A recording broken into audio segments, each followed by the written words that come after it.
السلام علیکم۔ آج 22 جمادی الثانی ہے۔ آج کا دن صدق و وفا کی اعلیٰ مثال، اخلاص و محبت کے پیکر اور النظر الی وجہک والی مشتاقی نگاہوں کے مالک امی عائشہ اور حضرت اسماء رضی اللہ تعالی عنہما کے بابا عبداللہ ابن زبیر رضی اللہ تعالی عنہما کے نانا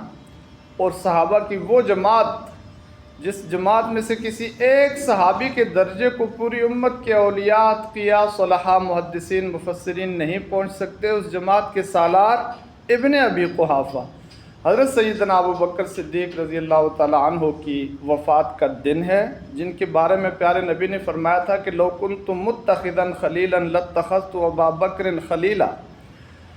اور عاجزی اور انکساری کو دیکھیے کہ آپ نے فرمایا کہ من سرہ ان ینظر الی میت یمشی علی وجہ الارض فلینظر الی ابن ابی قحافہ۔ جو شخص یہ چاہتا ہے کہ اس روئے زمین پر چلتے پھرتے کسی میت کو عاجزی کی وجہ سے کسی میت کو دیکھنا چاہتا ہے تو ابن ابی قحافہ کو دیکھے، اور نبی کریم صلی اللہ علیہ وسلم کے خاندان کی طرح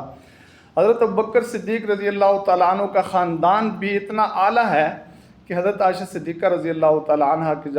کے ساتھ جب وہ ہار کے گم ہونے کا واقعہ پیش آیا، نماز لیٹ ہو رہی تھی، وضو کے لیے پانی نہیں تھا، حضرت ابوبکر صدیق رضی اللہ تعالیٰ عنہ امی عائشہ سے ناراض ہو رہے تھے تو تیمم کی آیات نازل ہوئیں۔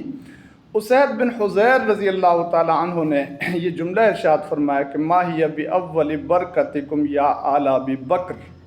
کہ ابو بکر کی اولاد اور خاندان، یہ کوئی آپ کی اسلام کے لیے پہلی برکت نہیں ہے کہ آپ کی وجہ سے احکام نازل ہو رہے ہیں، آیات نازل ہو رہی ہیں۔